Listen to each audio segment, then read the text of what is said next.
Hey, welcome back. It's Pat, that Halloween movie collector, back with another top 10 albums from the 80s. This time around, we're doing 1982. 1982, wasn't as many as I thought there'd be the last few years. From like 78 or 79 on, man, there's been so many albums, it's been tough to pick just 10. This year was what I'm calling a sleeper year. There were some good albums, don't get me wrong. Very punk laden. There's a lot of punk rock on this list that came out in 82 because that new wave and punk was really starting to come in. You started seeing a lot of these bands pop up on MTV because MTV had started in 81 and it was really, especially by 82, gained a lot of steam. So you started seeing a lot of these bands all over MTV, which is where I found a lot of them too. So it's going to be a pretty interesting list here, to say the least. So I'm listing my 10 favorite albums. And like I said, this is my 10 favorite. It's not the be-all, say-all of what is the best and what's not the best. It's just simply just for fun and see where other people's top 10 albums are as well. So without further ado, let's show some honorable mentions that didn't make the top 10 cut.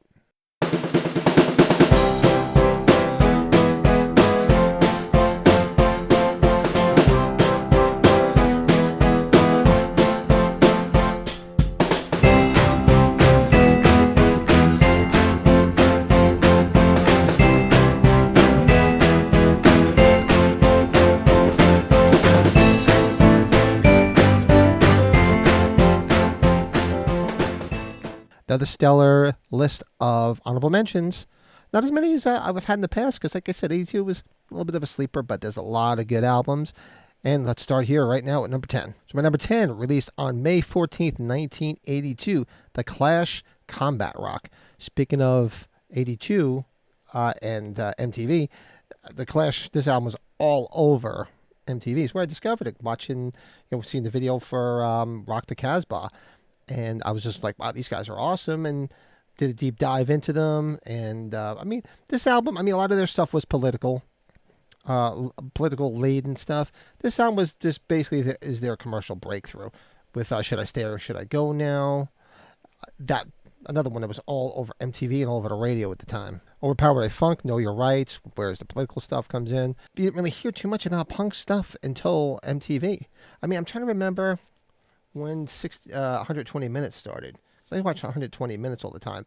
It must have been within the first couple of years of MTV. I should have looked it up. But I used to watch that on Sunday nights, right after the young ones, because that would give you all the up-and-coming like punk bands and new wave bands, and that's where you found a lot of the stuff. But some of them would cross over into the mainstream, much as The Clash did. But that's where you went to find some of the real eclectic stuff, which you're going to find on this list, because that's just my particular taste. I like what I like. I don't stick to one genre, obviously, as if you've been watching these videos. But yeah, The Clash, Combat Rock, killer. Still love it. Still to this day. Should I Stay or Should I Go Now? We still play it every time we play out in my cover band. People love it. Okay, my number 9, released on November 30th of 1982. Most people would be surprised I'm putting this on my list. But I'm sorry, like I say, I like what I like. And this, you can't deny this album for what it is. And it's Michael Jackson, Thriller. This album exploded. It's one of the biggest albums ever. You could be a heavy metal fan like I am, or a punk rock fan, and still like Michael Jackson. There's no reason why you can't. Especially this album. There's some great stuff on here. I remember sitting up, I don't know what year it was. Whatever year it was. Did they do it in 82 or was it 83 when the world premiere of the Thriller video? I remember begging my parents to stay up late. I think it was a Sunday night, if I remember correctly, to stay up late to watch that video because it was such a big monumental thing at the time, $1 million video, made by John Landis, who had just hot off the heels of American Werewolf in London. And doing that video and all the great effects that were in it. But so many songs in here are just so good. Thriller is great. It's a great rock song. You get the intro from Vincent Price. Beat It. Come on, Beat It it's got Eddie Van Halen on it, for God's sake. This was a rock album. It's got a little bit of the pop stuff like, Want to Be Starting Something or Pretty Young Thing. Billie Jean, but the songs on here are just it's timeless, and it's just, I shouldn't have to explain to anybody, because everybody should know this album inside and out.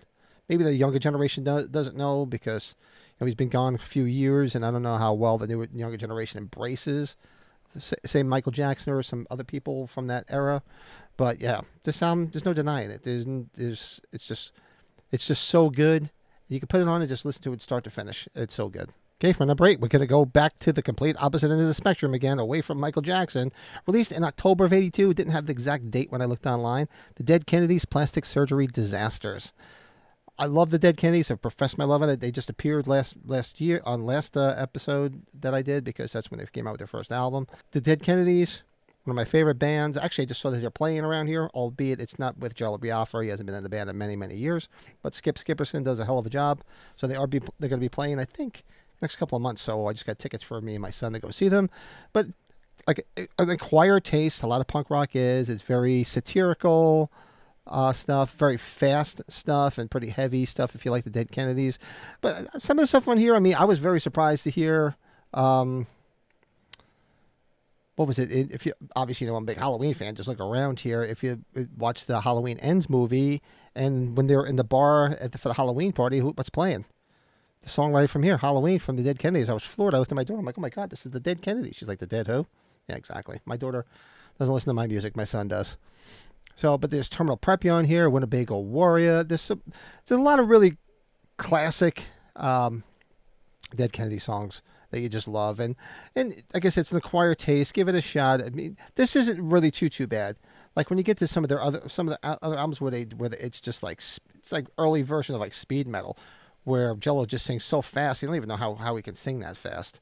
But this is still before that really got too crazy, and it was just like you could actually hear the lyrics and the melodies, and just great. It's a great album. If you haven't listened to it, go check it out. Okay, my number 7, released on May 16th of 82, sticking in that punk rock lane. There's a lot of it on this list. The band Fear the Record, their first album, their first release. And Fear is, I just love Fear forever. I actually got to meet Lee Ving last year at Chiller Theater in Jersey, and I chat with him for a while. Great guy. Now, if you don't know the band Fear, they were in the decline of Western civilization. They made a big splash when they were on that. This is in 82 was the year that they went on Saturday Night Live, and that was that big controversy because people were slam dancing and jumping off the stage, and he said some things he shouldn't have said. I mean, they have a song, New York's Right If You Like Saxophones, and they're pretty much saying if New York's right if you're a homosexual. So, long story short, they cut them off of the Saturday Night Live feed, and they've banned them ever since. So, and you'll never even see it on any of their Saturday Night Live compilations. You have to just find it on YouTube. There's versions of it on YouTube. Go check it out. It's pretty funny. That's simply because John Belushi was a huge punk rock fan, a huge fan of Fear.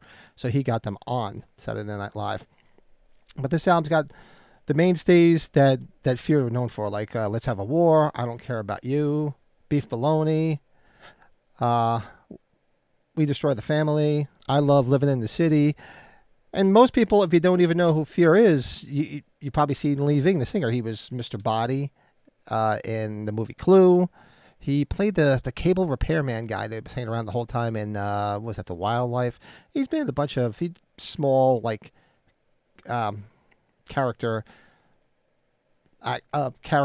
movie roles in the 80s.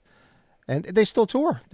I'm waiting. I missed them when they came around here a couple months ago, and I just saw they announced another 2025 tour, so I'm hoping I catch him this time around because I never got a chance to see him live, and I'd love to check him out. But yeah, Fear, great band, great album. Number 6, sticking the punk rock lane, released in March of 82, didn't find an exact date. It just said March of 82. The Misfits, Walk Among Us. I actually broke out my Misfits t-shirt just for that. Now, same thing, very much an acquired taste. Now, these are still part of the early albums when Glenn Danzig was still in the band, my favorite version of the band. Not that I didn't care too much for the stuff later on, where Jerry only sang a lot of stuff. I just love Glenn Danzig and Danzig in general. And this album is one of their classic albums because it's got a lot of classic tunes on it that you know. And this is I was looking down my list, I'm like, holy shit, this is the second punk rock band on this list with a song called Halloween on the record. Because you had the Dead Kennedys doing Halloween on Plastic Surgery Disasters, and there's a song called Halloween on this, and both appear in Halloween films, because the Misfits Halloween, albeit it was a newer version that Glenn Danzig did on his own, appeared in Rob Zombie's Halloween too. And like I said before, the Dead Kennedys version was in Halloween Ends. I didn't put all that together till I just did this list, but who would have thought, right? But some great classic Misfits on here, Night of the Living Dead, The live version of Mommy Can I Go Out and Kill Tonight, Astro Zombies. So if you're a Misfits fan, this is one you have in your collection because this is some killer classic Misfits. And if you haven't heard it, go get it. Be glad you did. Number 5, released on October 1st of 82 from one of the bands I've professed my love for on a few of these lists already. The Damned, Strawberries, another one of their experimental albums, starting with last year's The Black Album, where they really strayed away from like their hardcore punk roots and got very experimental with the music. And it was good. It was great stuff. So it's nice to see that they flowed back and forth, and this got a nice eclectic mix of, typical classic punk rock and some very experimental like new wave stuff on Strawberries. They just got very experimental. Like I said, the guys were in the Damned were just very different than the typical punk rock band, where they were all great musicians and just very educated. Because all their stuff is just very thought out well, and it's not just typical like which is not bad punk rock stuff, but it's just very very music laden, which you don't find too much in punk rock. Songs like Ignite, Generals, Pleasure and the Pain, stuff that appear in their set lists still from time to time, because I do catch the Damned when they play, and I think they just announced dates this year too. I have to go check that out. Like I said, I just got tickets for the Dead Kennedys. I'm pretty sure they just announced dates for the Damned, so I'll have to go check that out. And they still put on a hell of a show after all these years, and they sound great, so good stuff. Strawberries. Number 4, released on April 14th of 82. Van Halen, Diver Down. Now we're straying away from the punk rock. We're pretty much going to go back into the hard rock and heavy metal. So Diver Down, albeit it does have quite a few covers on there. I mean, they're great versions, like, Pretty Woman, Dancing in the Streets. It's, but, I always wanted more Van Halen original stuff. And there's some great original stuff on here, too. Like, Hang 'em High is great. Where Have All the Good Times Gone? The full bug, and of course I remember when I first got my first delay pedal. The first thing I had to figure out how to play was Cathedral, that was on this album, because I was a big guitar head at the time and wanted to play everything just like Eddie Van Halen could, and played it to a certain degree, okay, but nowhere near like he could. The fun Big Bad Bill, A Sweet William Now, their little version of Happy Trails at the end of the album. So this was just like a mishmash of fun stuff. And it's still, I always just loved it because I love the production value. Like Ted Templeman, you put that disc on, it just kicked ass the way it sounded. Every Van Halen album was like that. I just always remember cranking Wherever the Good Times Gone on my car, on my cassette back in the day. So, yep, love me some Diver Down, love me some Van Halen. And number 3, released on July 1st of 82. Now, the band I've professed my love for, and this was basically the commercial breakout that really broke the band and turned them into a household name. Judas Priest, Screaming for Vengeance. Those of you who remember the MTV days, you had, you had stuff off of Point of Entry. You had Heading Out to the Highway and Hot Rockin' on MTV. But this is where you really saw, you got Another Thing Coming on here, Screaming for Vengeance. This album was the album that made me a huge Priest fan, because it just got better and better from the next couple of albums on up.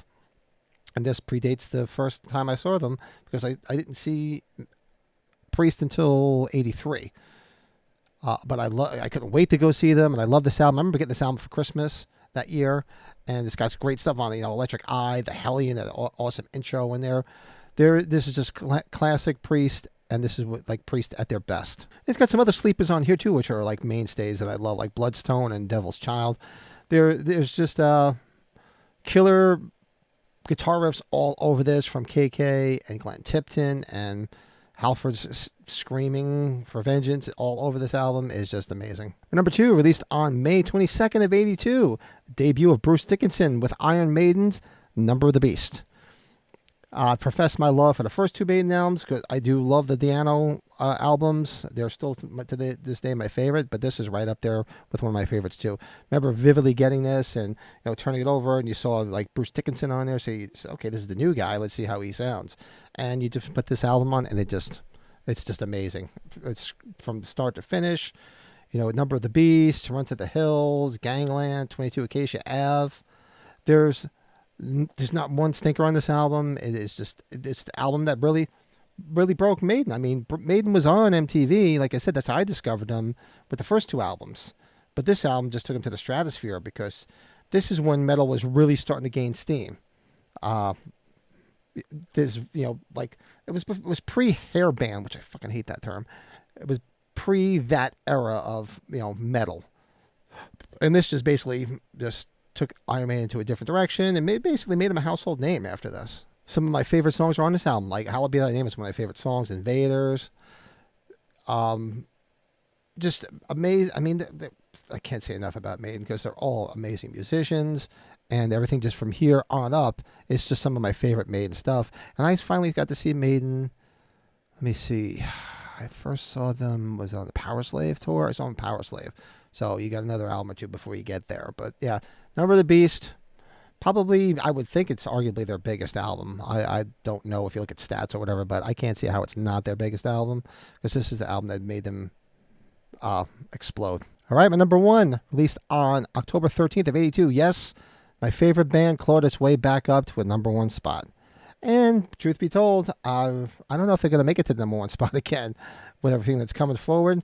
But yes, I'm talking about Kiss, Creatures of the Night.